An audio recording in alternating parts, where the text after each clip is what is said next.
Hey, this is Ketogenic Jim. Hopefully you're having a really good day. It's been kind of a long one for me, but I want to put a video in just so I can kind of keep everything going. I know it's been a while.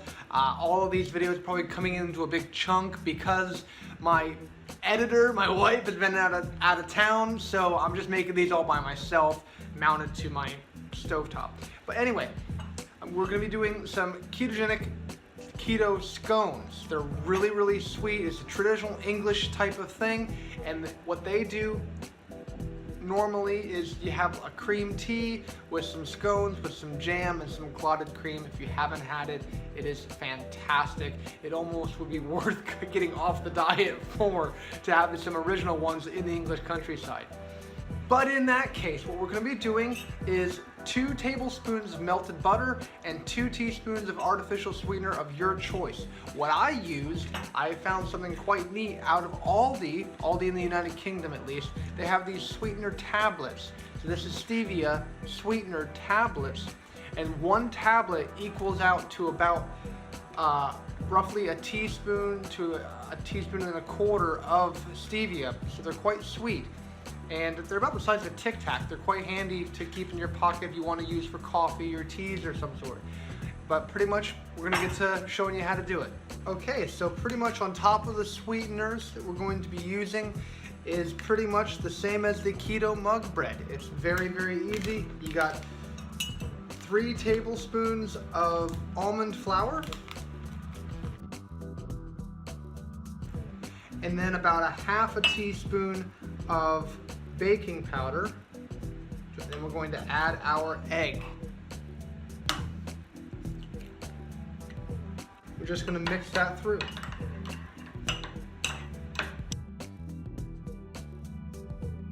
And now we're going to microwave it for about 90 seconds. You really want to microwave it on maximum for about 60 seconds, and then turn it down to about half if you can, if you can adjust your microwave, down to about half for another 30 seconds, just to make sure the egg is completely cooked. Okay, our scones are done. Now we're going to take them out, and like I said, it's quite moist compared to normal 90-second bread because of all the butter into it. And this is just going to be cut right in half. Just take your time with it. You don't want to crush it because that's part of the look of a scone. It kind of has a little bit of a thickness to it, like an American biscuit, but they're sweet, not savory. And that's it. Now we're going to put it into either, you can put them into a toaster or even a broiler, a grill, but we're going to put it into the toaster oven just for another 45-90 seconds or so, just to completely toast everything off. Okay, our tea is brewing away. Have the double cream there for that later. Now these have kind of toasted off perfectly.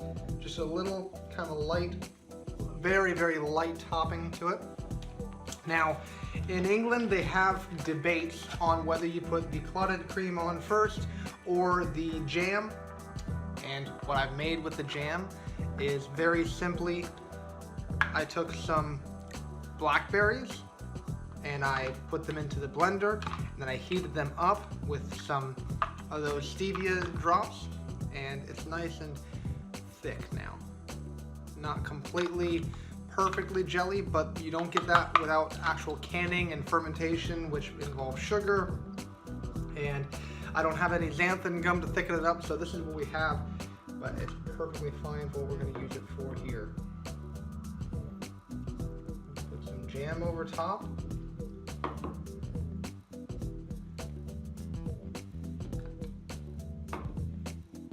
The tradition is to kind of cut it and put the jam into the center, but I'm not really bothered. And then you just get your clotted cream and you put it on top. And the idea is for the scones to be warm enough so that the clotted cream kind of melts in. Just gonna kind of plop it on because I love this stuff.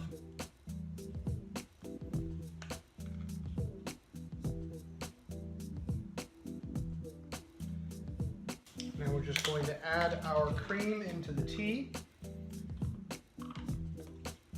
Mix that on through. Get the bag out. And there you have your scones and cream tea. Really hard to show you without spilling, but the scones look phenomenal. They're flaky, they're airy. I've tried them last night, I've remade them again today, and they are fantastic. Hopefully I can get a hold of some coconut flour. It's a bit drier, it's a bit drier than almond flour, and that will make them more of the actual biscuity type taste, but a lot sweeter than these. And that's pretty much it. I really hope you enjoy my videos. If you want any type of ketogenic coaching to get into this lifestyle so you can have fantastic meals like this without actually gaining weight or having any depression issues, that's a big thing I had. I had a lot of depression when I was younger, and it was mostly due to my being overweight. If you had any issues like that, you want to get a hold of me to kind of coach you through it, get you on track to being in the ketogenic lifestyle, please give me a call. Right now I'm in England, you can't give me a call, but you can email me directly, ketogenicgym@gmail.com, or send me a message through YouTube, through Instagram, through Facebook, Twitter, any of those. Ketogenic Gym, they're all the same, ketogenicgym@gmail.com. Hope you have a great day, and I appreciate you watching.